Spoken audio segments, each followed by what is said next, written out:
في ساحة للعلم كنا نلتقي، والحب والإخلاص زاد قلوبنا، نمضي إلى نور اليقين ونرتقي قمم الفلاح وتاجنا أخلاقنا. في ساحة للعلم كنا نلتقي، والحب والإخلاص.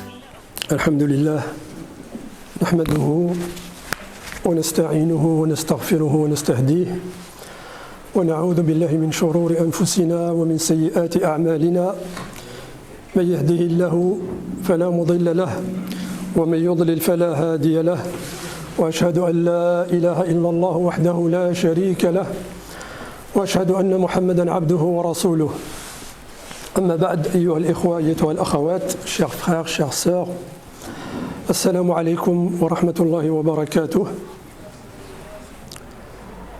Je remercie Allah de m'avoir permis cette rencontre avec vous. J'implore Allah de récompenser les frères de cette mosquée pour cette invitation. J'implore Allah pour vous récompenser, vous, pour votre présence. Nous sommes donc le premier jour du Ramadan. Nous devons accueillir ou nous féliciter de la venue de ce mois béni. Nous féliciter, nous, et féliciter toute la communauté, toute la Oumma de la venue de ce mois béni. C'est parce que j'étais programmé à intervenir le premier jour que j'ai proposé le sujet de l'accueil du mois de Ramadan. Avant de parler sur le sujet de l'accueil du mois de Ramadan, je voudrais m'arrêter pour partager avec vous quelques vérités, quelques repères qui concerne le mérite et le statut de ce mois béni.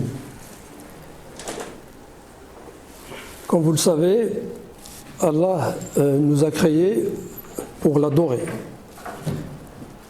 Vous connaissez certainement le verset où Allah dit « Wa ma khalaqtul jinna wal insa illa liya'budun » Je n'ai créé les djinns et les hommes que pour qu'ils m'adorent. Parmi les noms sublimes d'Allah subhanahu wa ta'ala, Al-Ghani, le transcendant qui n'a pas de besoin, qui n'a aucun besoin. Allah dit Ya ayyuhan nas antumul fuqara'u ila Allah wallahu huwal ghaniyyu al-hamid. Ô hommes, vous êtes dans le dénuement le plus total à l'égard de Dieu. Et c'est lui qui se dispense de tout, et il est le digne de louange. Dieu n'a donc pas besoin de notre adoration, mais il a fait que les adorations qu'il nous a prescrites sont dans notre intérêt. Les adorations qu'il nous a prescrites sont bonnes et bénéfiques pour nous, pour la vie d'ici-bas et pour la vie future. Donc ça, c'est un premier point qu'il faudra souligner, que Allah est transcendant, qu'il n'a pas besoin de notre adoration, mais cette adoration, elle est dans notre intérêt à nous. Elle est bénéfique pour nous, aussi bien dans ce bas monde que dans l'au-delà. Vous savez également que parmi les caractéristiques de l'homme au sens donc avec un grand H, de l'être humain, la faiblesse. Allah dit wa khuliqal insanu dha'ifa, et l'homme a été créé faible. Est-ce que vous savez quels sont les éléments qui font que l'homme est une créature faible, est un être faible? Pourquoi l'homme, l'être humain, est faible? Est-ce que parmi vous, certains pourront dire qu'est-ce qui fait que l'homme est une créature faible?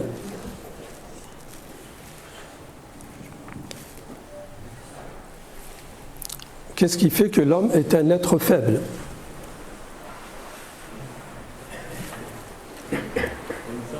Pardon? Oui? Ah, très bien. Ça, c'est l'un des éléments les plus importants. qui font que l'homme est faible parce qu'il oublie. D'ailleurs, en arabe, on dit al-insan soumiya al-insan li'annahu yansa. Il oublie. D'autres éléments qui font la faiblesse de l'homme, si vous comparez par exemple aux anges. Oui, voilà, j'ai entendu le mot. Il cède à ses passions. Hein, il cède à son nefs. Il cède à ses passions. Quoi d'autre? Donc on a dit, il oublie, il cède à ses passions. Comment il est l'homme parfois par rapport à lui-même?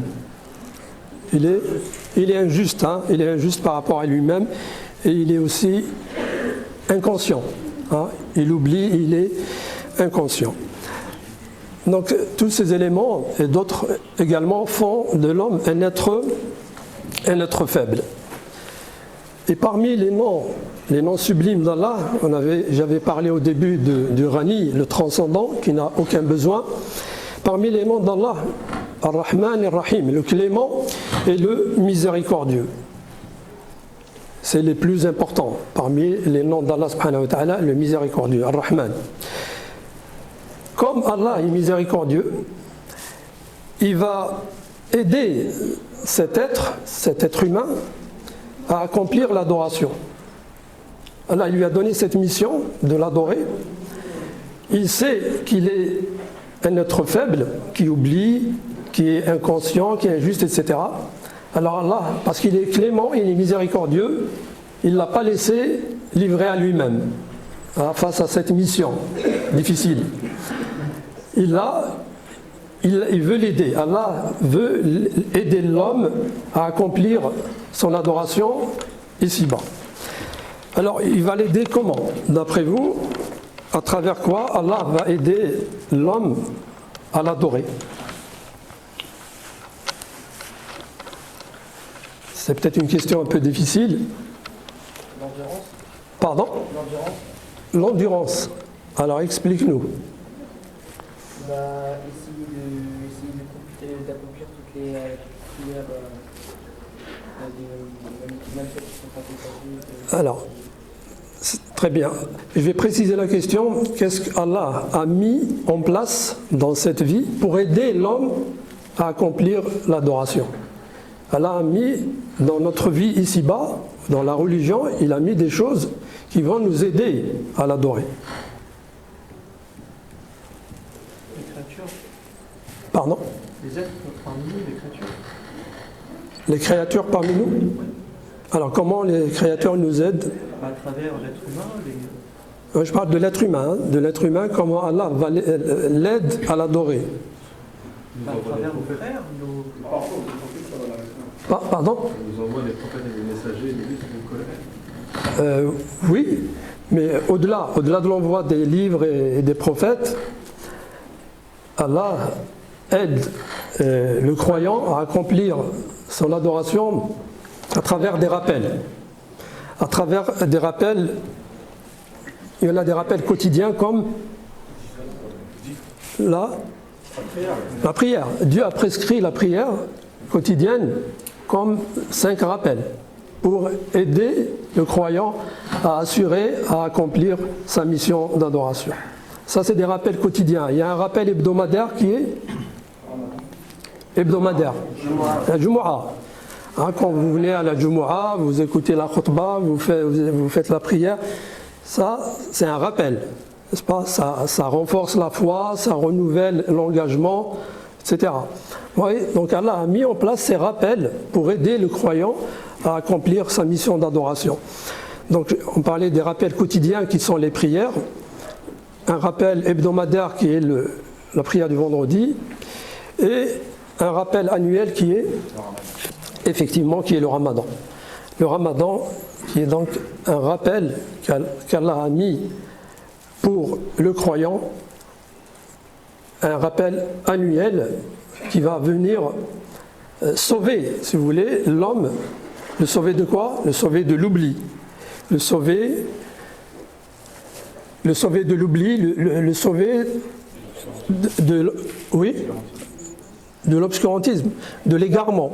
Oui. Le Ramadan est donc un rappel pour vaincre l'oubli pour vaincre l'insouciance. Hein, pour vaincre l'insouciance, il est donc une belle opportunité pour se repentir. Vous savez que le ramadan dernier, il y avait des gens qui étaient avec nous, qui ont fait le ramadan, et que leur vie s'est arrêtée. Ils ont subi la mort, ils ne sont plus avec nous cette année pour profiter des bienfaits de ce mois béni. Qu'est-ce que je veux dire par là? Que parvenir au ramadan est une bénédiction. Parce qu'il y a des personnes qui l'ont fait l'année dernière et qui ne pourront pas le faire cette année parce qu'ils sont arrivés au terme de leur vie. Parvenir au mois de Ramadan est une grande bénédiction d'Allah pour celui et celle qui y parvient. Allah t'a prolongé la vie. Allah t'a prolongé la vie pour que tu parviennes à ce mois béni. Il t'accorde ainsi une nouvelle fois ce cadeau. Il t'accorde cette saison où il ouvre les portes du repentir et il te redouble les récompenses. C'est pour ça qu'on dit c'est un cadeau qu'Allah te redonne une nouvelle fois pour que tu puisses profiter de ses faveurs et pour que tu puisses gagner ses bienfaits. Le jeûne du Ramadan est l'une des grandes adorations en islam. Allah a mis dans cette adoration de grandes finalités et de merveilleux enseignements. Il y a beaucoup d'enseignements que l'on peut citer à propos du Ramadan, mais dans le cadre de ce dars et le temps qui nous est alloué, je vais m'arrêter à deux enseignements qui sont parmi les plus importants. Le premier enseignement du Ramadan que je voudrais souligner est la rectitude, l'istiqama. La rectitude qui signifie le suivi des commandements d'Allah et de son messager. Le suivi des commandements d'Allah et de son messager. Allah dit Inna alladhina qalu rabbuna Allah thumma istaqamu fala khawfun alayhim wa la hum yahzanun. أولئك أصحاب الجنة هم فيها خالدون أولئك أصحاب الجنة خالدين فيها جزاء بما كانوا يعملون. Ceux qui disent notre Seigneur est Allah et qui font montre de rectitude, n'éprouveront ni peur ni affliction. Ceux-là sont les gens du paradis et ils y demeureront à jamais en récompense de leurs œuvres. Vous savez, chers frères et sœurs, que tous les musulmans disent notre Seigneur est Allah. Tous les musulmans disent Rabbun Allah. Seulement une partie des musulmans font preuve de rectitude. Dans le suivi des commandements d'Allah et de son messager. Le manque de rectitude est causé par quoi? Il est causé par une faible piété, par une piété faible. Et par un manque d'observance des commandements d'Allah et de son messager. Ramadan vient alors ici pour jouer son rôle, pour remplir sa fonction. Il vient pour les faire grandir cette piété et faire grandir cette observance des commandements d'Allah dans nos cœurs, les faire grandir dans nos cœurs et les fortifier. C'est pour ça qu'Allah dit Ya ayyuhalladhina amanu kutiba alaykumus siyam kama kutiba alal ladhina min qablikum la'allakum tattaqun. Ô vous qui avez la foi, le jeûne vous a été prescrit, de même qu'il a été prescrit à ceux qui vous ont précédés, afin que vous atteindriez la piété. Le deuxième enseignement que je voulais souligner est que cette adoration nous fait connaître la valeur des choses. Le jeûne nous apprend l'un des plus grands devoirs que nous avons envers Allah subhanahu wa ta'ala, qui est le shukr, la gratitude. la reconnaissance envers Allah subhanahu wa ta'ala. S'abstenir de manger et de boire le long de ce mois nous fait prendre conscience de la valeur de ces bénédictions. Vous savez, toute l'année, on mange et on boit, et ça devient pour nous quelque chose de banal, quelque chose d'ordinaire et de simple. Mais au mois de Ramadan, comme dit le proverbe, on ne se rend compte de la valeur des choses et de l'importance des choses qu'après les avoir qu'après les avoir perdues. C'est quand on perd la chose qu'on prend conscience, qu'on se rend compte de sa valeur et de son importance. C'est pour cela que le Ramadan nous fait prendre conscience des bénédictions de manger et de boire. Il nous aide à accomplir notre devoir de gratitude et de reconnaissance envers Allah subhanahu wa ta'ala. C'est pour ça qu'Allah dit dans les versets du jeûne وَلِتُكْمِلُوا الْعِدَّةَ وَلِتُكَبِّرُوا اللَّهَ عَلَى مَا هَدَاكُمْ وَلَعَلَّكُمْ تَشْكُرُونَ afin que vous puissiez le jeûner en totalité et magnifier Dieu pour vous avoir guidé et afin que vous soyez reconnaissants. Ce mois nous apprend donc la vraie valeur des choses, comme le fait de boire un verre d'eau n'est pas quelque chose à faire sans conscience. Vous voyez, boire un verre d'eau en dehors du Ramadan nous paraît quelque chose de tout à fait banal, mais c'est au mois de Ramadan qu'on voit la valeur et l'importance de ce verre d'eau. Donc un simple verre d'eau n'est pas à boire sans conscience. C'est là, le Ramadan, il nous donne cette leçon. Quand on voit un verre d'eau, on voit le bienfait d'Allah subhanahu wa ta'ala qu'il y a dans cette boisson ou dans cette nourriture. Alors, accueillir le mois de Ramadan, vu le mérite de ce mois, vu son statut, on doit lui réserver un accueil spécial, un accueil à la hauteur du statut et du mérite qu'Allah lui a donné.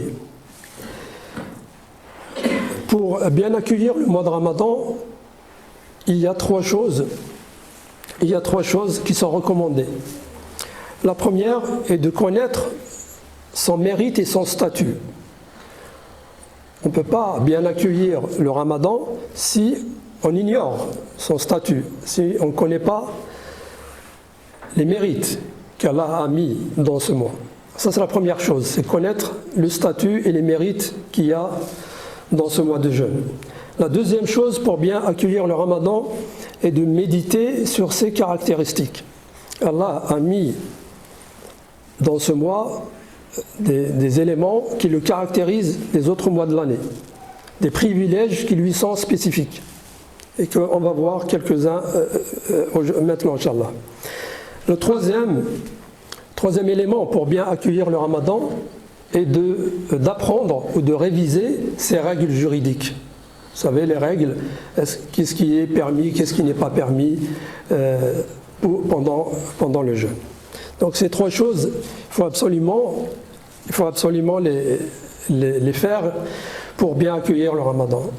Connaître son mérite et son statut, méditer sur ses caractéristiques et connaître ou apprendre ou réviser ses règles juridiques. Donc je disais que le Ramadan est un mois qui est caractérisé par un certain nombre de privilèges qui le distinguent des autres mois de l'année, notamment la première caractéristique, je pense que vous pouvez la donner. C'est quoi la première chose qui caractérise le mois de Ramadan? Qu'est-ce qui s'est passé de particulier au mois de Ramadan?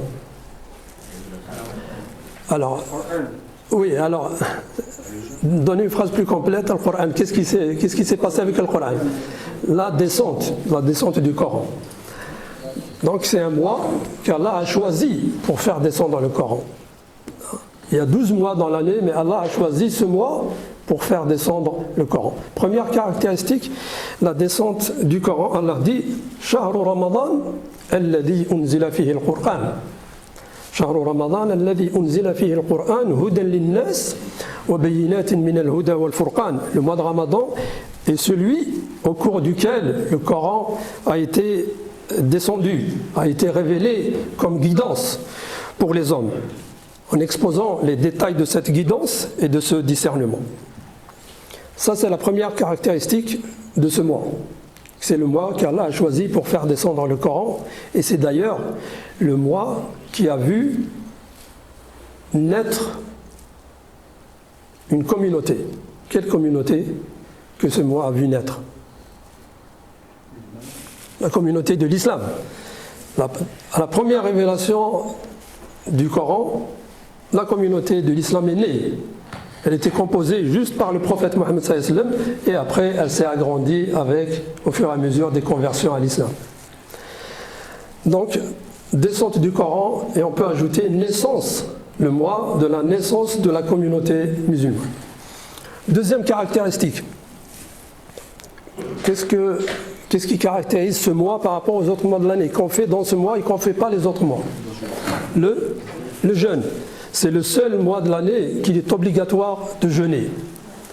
Vous voyez, c'est une grande adoration qu'Allah a mis dans ce mois et pas dans les autres mois. Les autres mois, vous pouvez jeûner ou ne pas jeûner, vous avez le choix ou la liberté si vous voulez, mais le mois de Ramadan, nous avons l'obligation de jeûner ce mois. Donc l'obligation de le jeûner est une caractéristique de ce mois. Troisième caractéristique, alors pour vous faciliter, il contient une nuit spéciale. Bien sûr, la nuit d'Al-Qadr, Laylat al-Qadr, la nuit du destin, la nuit de la valeur, la nuit d'Al-Qadr. Alors qu'est-ce qu'elle a de spécial cette nuit? Elle est meilleure que 1000 mois. Rendez-vous compte qu'une nuit, Allah lui a donné une valeur plus que 1000 mois. Ça fait combien 1000 mois en année? Environ 83 années. Alors voilà, ce mois contient une nuit, une seule nuit, mais dans le mérite et dans la valeur est mieux qu'une vie de 83 années, qu'une durée de 83 années. Ça aussi, c'est une caractéristique. Il n'y a aucun mois de l'année où il y a une telle nuit. C'est la nuit qu'Allah a choisi aussi pour faire descendre le Coran. C'est la nuit où le Coran a été descendu. Dieu l'a préféré à toutes les nuits de l'année, c'est la meilleure nuit. Comme il a préféré un jour sur le reste des jours. Alors quel est le jour qui est préféré sur le reste des jours? Il y a un jour dans l'année qui est préféré à tous les jours de l'année. Comme Laylat al-Qadr, c'est la meilleure nuit. Dans les nuits, dans les jours, il y a un jour qui est meilleur que tous les autres jours de l'année. Exactement, c'est le jour de Arafat. Le jour de Arafat est le meilleur jour de l'année. On a cité 3 caractéristiques. La descente du Coran, c'est un mois qu'il faut jeûner. C'est un mois qui contient une nuit meilleure que 1000 mois. Une 4e caractéristique par rapport à l'invocation. Qu'est-ce qu'on peut dire par rapport à l'invocation pendant ce mois? L'invocation, elle est exaucée. Parce qu'on est en état de jeûne. L'invocation est exaucée. C'est le prophète sallallahu alayhi wa sallam qui a dit Thalathatun la turaddu da'watuhum. Thalathatun la turaddu da'watuhum. Al-imam al-adil was-sa'imu hatta yuftar الصائم حتى يفطر ودعوة المظلوم ثلاثة لا ترد دعوتهم الإمام العادل والصائم حتى يفطر ودعوة المظلوم. Le prophète a dit il y a 3 personnes dont l'invocation n'est pas repoussée. Le gouverneur juste, la personne en état de jeûne et la personne qui subit une injustice. Ces 3 personnes, leur invocation est automatiquement exaucée. Un gouverneur juste, le croyant en état de jeûne et l'invocation de la personne qui subit une injustice. Donc voilà en gros, si vous voulez, les principales caractéristiques du mois de Ramadan. aussi la spécificité en parlant de l'ayat kalima ou l'Amal ibn Adam lahu tasiyam فإنه لي وأنا أزيد. Oui, effectivement, on peut rajouter le fait, le frère vient de nous rappeler que la récompense du Ramadan, c'est une récompense spéciale. Vous savez qu'Allah multiplie les récompenses pour un acte. Vous faites une bonne action, Allah va vous multiplier la récompense ou le salaire de cette action de 10 à 700 fois sa valeur. Vous faites une action qui vaut tant, mais Allah va vous récompenser 10 fois sa valeur jusqu'à 700 fois sa valeur. Vous voyez comme Allah subhanahu wa ta'ala est généreux. Cependant, ça c'est pour toutes les adorations, excepté le jeûne. Le jeûne, Allah a mis en dehors de cette règle. Il a dit que le jeûne, je le récompense d'une manière autre, qui n'obéit pas à cette règle de 10 à 700. C'est-à-dire que la récompense va être une récompense spéciale, une récompense spécifique qui n'a rien à voir avec la multiplication par 10 ou par 700. Donc ça, le frère a raison de le rappeler, parce que toutes les adorations, Allah les multiplie, comme je le dis, de 10 à 700, mais cette adoration, Allah l'a mise à part. C'est-à-dire qu'elle a un statut à part sur le plan de la récompense et du salaire qui va au-delà de la règle de 10 à 700. Barakallahu fik. On peut ajouter également que les actions pendant ce mois, la récompense est multipliée. Le salaire et la récompense des bonnes actions pendant le mois de Ramadan a beaucoup plus de valeur que la même action faite en dehors du Ramadan. Les portes de l'enfer aussi, et les chayatines qui sont attachées. Oui, voilà, il y a beaucoup, effectivement, les portes du paradis qui sont ouvertes et les portes de la géhenne qui sont fermées. Il y a beaucoup de caractéristiques qu'on peut donner. C'est par rapport au temps que je voulais un peu me limiter à 4 ou 5 de ces caractéristiques.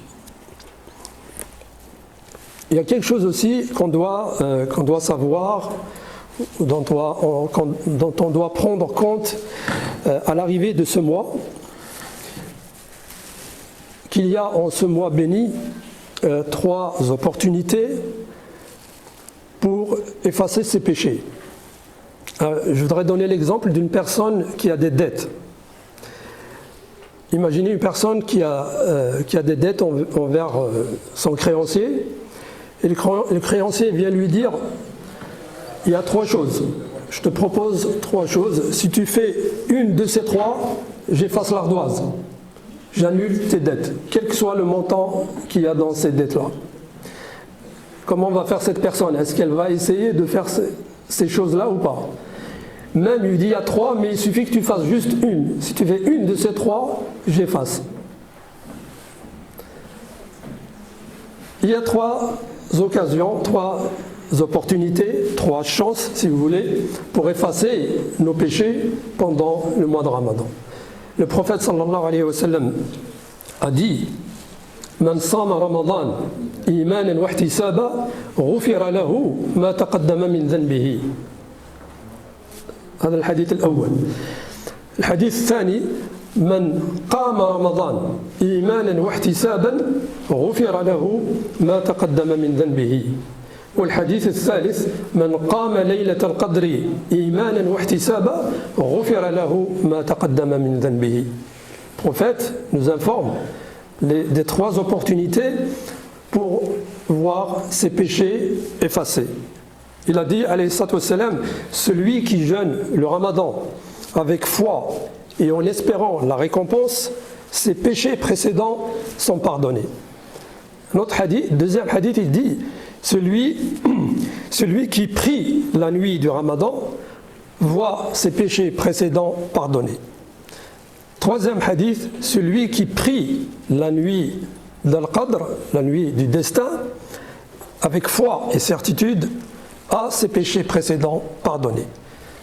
3 choses, celui ou celle qui fait l'une de ces 3 actions, l'une de ces 3 œuvres, voit ses péchés précédents pardonnés. Jeûner le Ramadan, prier la nuit du Ramadan et prier la nuit d'Al-Qadr.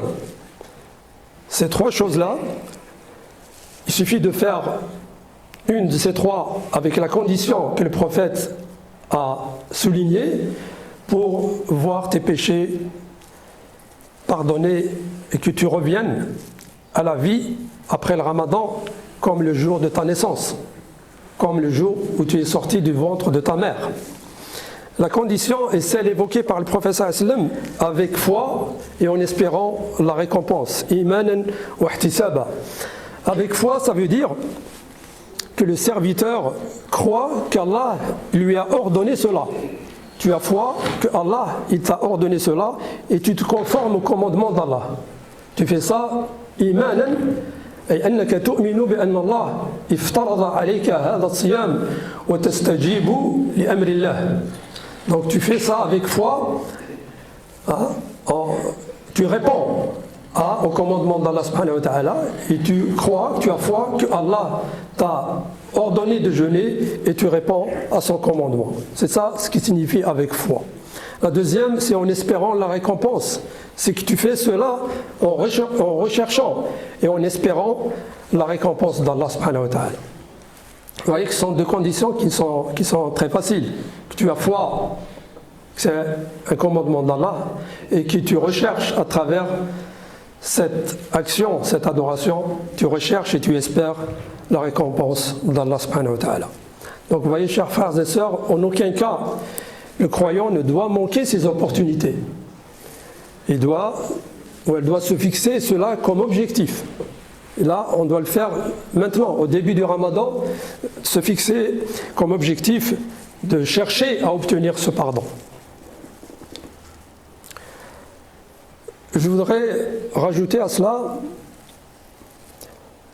de vous rappeler quelques actions vertueuses, quelques actions à faire pendant le Ramadan.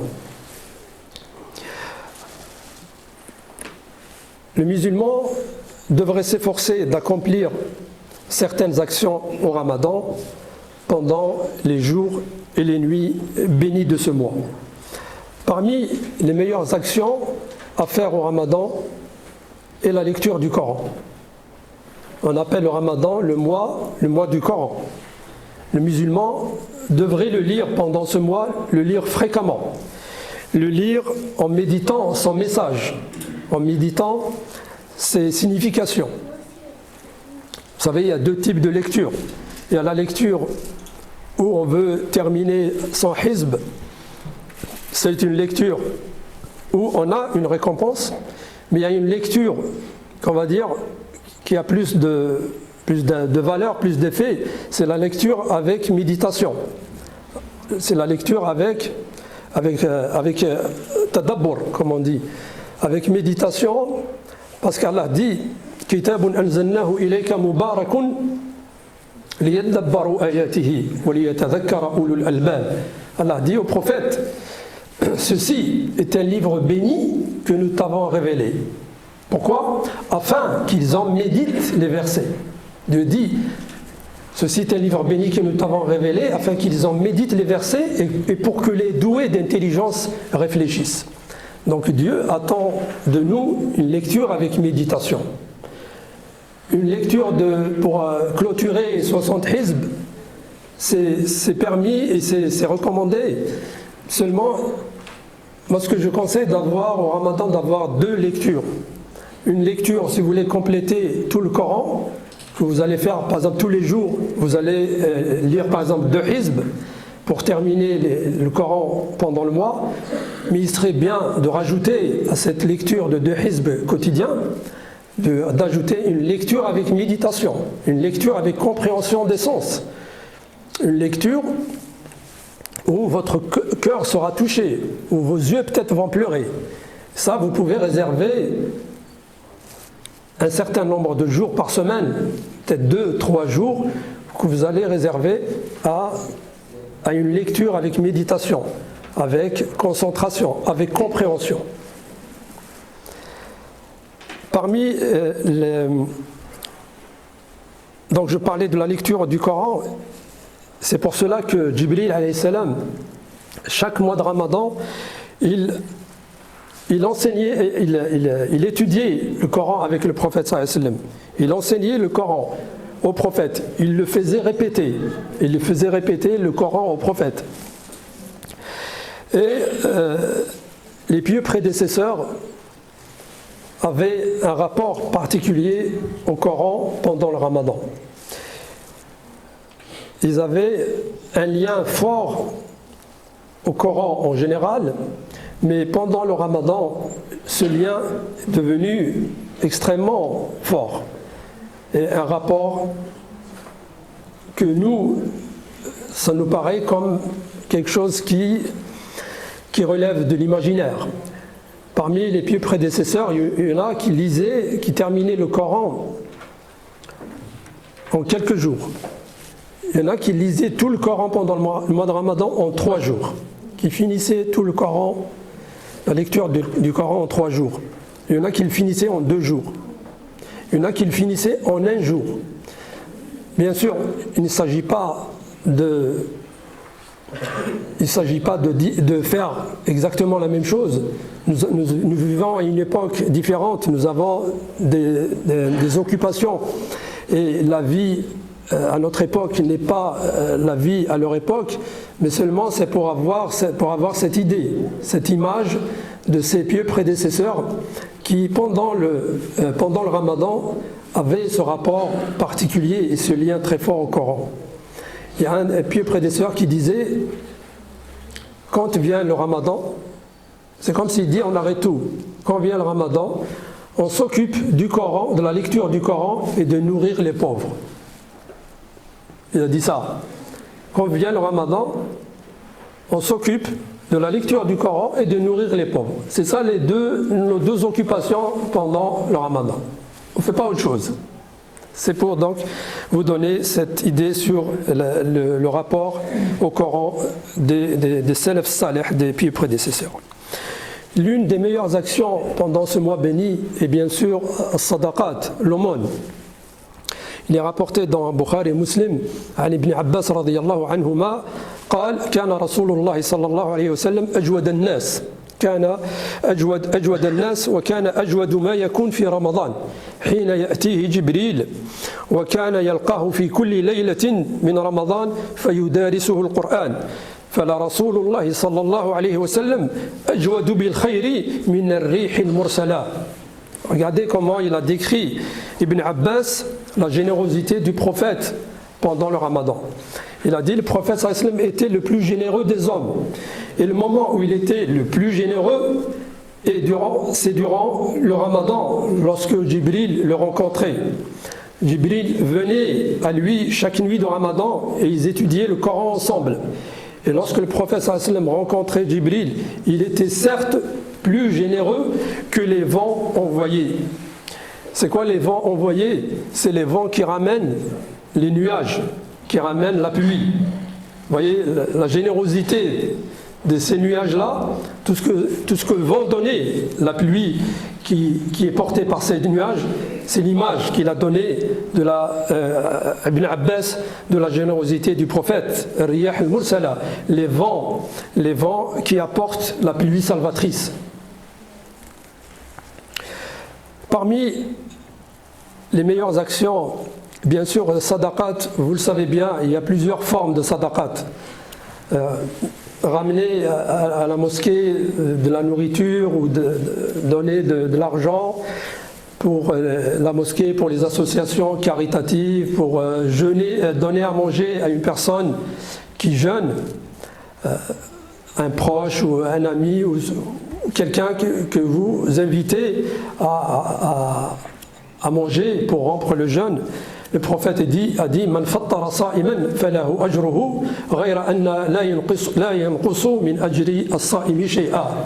Si vous nourrissez, vous donnez à manger à une personne qui a jeûné, vous avez la même récompense que lui, sans que lui ne perde rien de sa récompense. Lui, il a toute sa récompense et vous avez votre récompense d'avoir jeûné, plus la récompense de cette personne-là à qui vous avez donné à manger après le jeûne.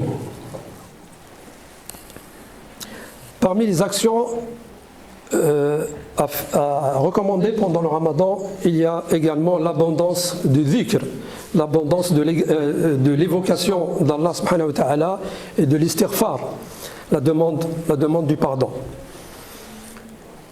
Vous savez que les jours et les nuits du Ramadan sont des temps vertueux. Nous devons en profiter pour multiplier les invocations, notamment au moment précieux. Ce que j'ai appelé les moments précieux, c'est les moments où l'invocation est exaucée. Et rappelez-vous le hadith qu'on a vu au début, qu'il y a 3 personnes dont l'invocation n'est pas repoussée: le gouverneur juste, la personne qui jeûne, le jeûneur en état de jeûne, et la personne qui subit une injustice. Donc faites des du'as aussi bien le jour que la nuit. Faites des du'as pour vous et pour les autres, et pour la communauté en général.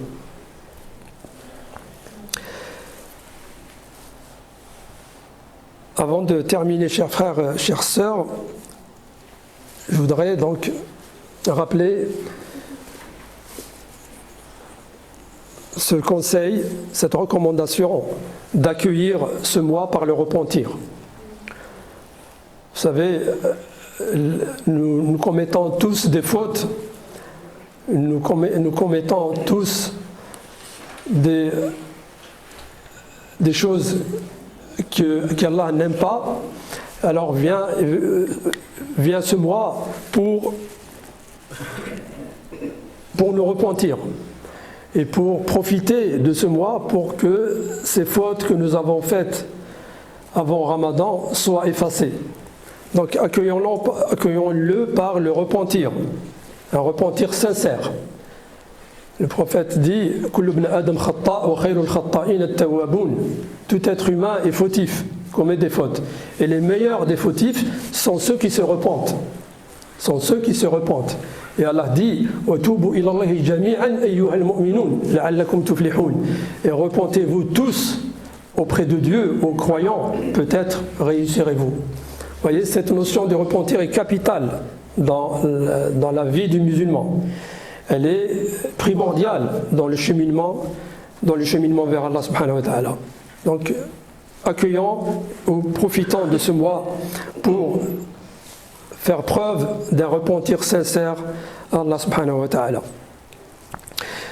Préservons notre jeûne de tout ce qui va le polluer. Préservons la langue surtout. Préservons la langue, le regard et les membres de tout ce qui est interdit. C'est pour ça que le prophète sallallahu alayhi wa sallam a dit dans un hadith authentique « Man lam yada' qawla az-zuri wal 'amala bihi falaysa lillahi hajatun fi an yada'a ta'amahu wa sharabahu » Celui qui ne délaisse pas la tromperie et le mensonge pendant le jeûne, Allah n'a pas besoin qu'il délaisse sa nourriture et sa boisson.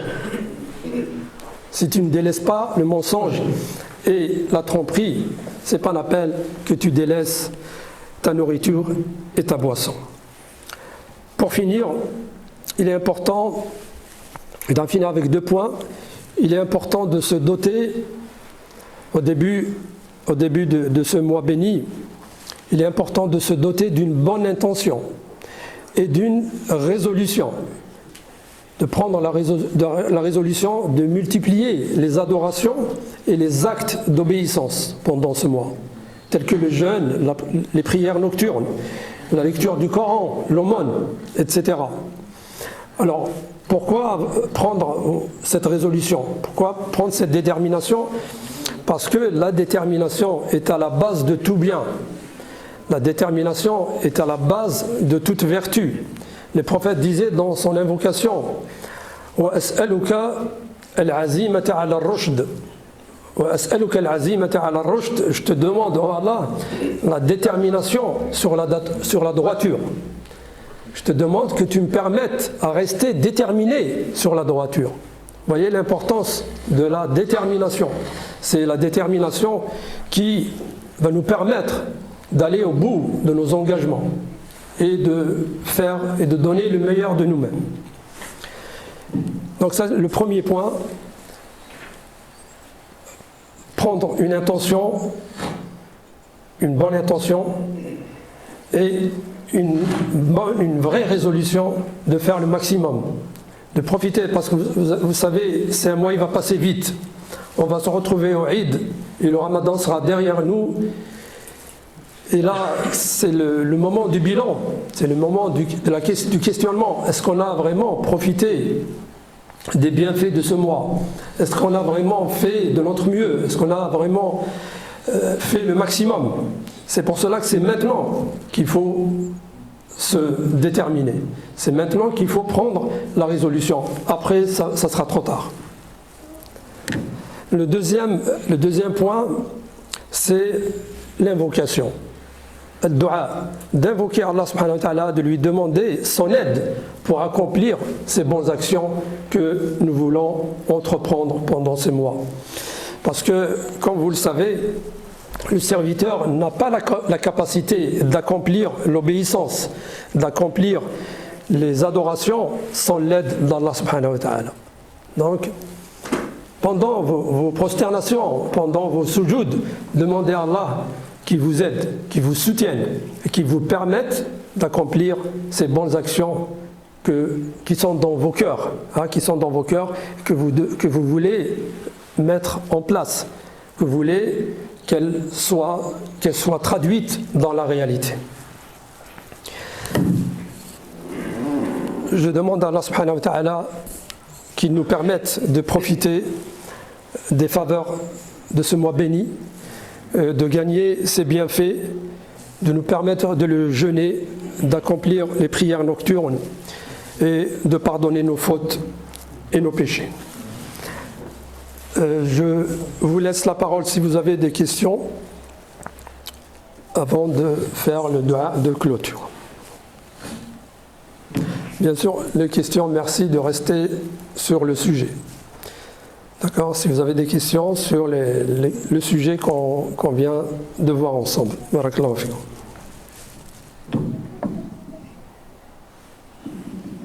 Oui, On a inscrit que les gens qui sont malades ne font pas le Ramadan, je voudrais juste poser une petite question. Puisque les gens qui font la fidya, qui sont malades, qui font la fidya, ont la même récompense que ceux qui jeûnent?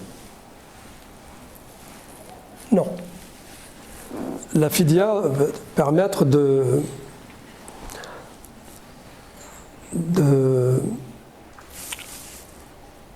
d'adorer Allah subhanahu wa ta'ala par une action qui va remplacer le jeûne. Mais ça ne sera jamais la même récompense. Je le disais tout à l'heure que le jeûne a une récompense spéciale.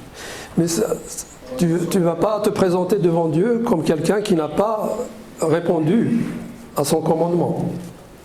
Dans ce sens, voilà, tu as accompli ton devoir, Dieu a donné l'autorisation, la permission à la personne malade de ne pas jeûner. Et là, justement, c'est une bonne action parce que tu obéis à l'ordre d'Allah. Dieu dit, si la personne est malade, qu'elle ne jeûne pas. Si ça aggrave sa maladie, si ça retarde la guérison. Donc la personne répond au commandement d'Allah subhanahu wa ta'ala en ne pas jeûnant. Non, ce n'est pas la même récompense, bien sûr, que le jeûne. Mais vous avez la récompense de l'obéissance à ce que Dieu a demandé. على أن يعيننا على الصيام والقيام. اللهم أعنا في هذا الشهر المبارك على صيامه وقيامه وقراءة القرآن فيه وأن نتصدق فيه. اللهم ألف بين قلوبنا واهدنا سبل السلام. اللهم اخرجنا من الظلمات إلى النور. اللهم اجعلنا من عبادك المتقين وأوليائك المقربين الذين لا خوف عليهم ولا هم يحزنون. اللهم اهدنا فيمن هديت وعافنا فيمن عافيت وتولنا فيمن توليت وبارك لنا فيما أعطيت. اللهم أصلح لنا ديننا الذي هو عصمة أمرنا وأصلح لنا دنيانا التي فيها معاشنا وأصلح لنا آخرتنا التي إليها معادنا واجعل الحياة زيادة لنا في كل خير والموت راحة لنا من كل شر. برحمتك يا ذا الجلال والإكرام. سبحان ربك رب العزة عما يصفون وسلام على المرسلين والحمد لله رب العالمين. في ساحة للعلم كنا نلتقي، والحب والإخلاص زاد قلوبنا، نمضي إلى نور اليقين ونرتقي قمم الفلاح وتاجنا أخلاقنا. في ساحة للعلم كنا نلتقي، والحب والإخلاص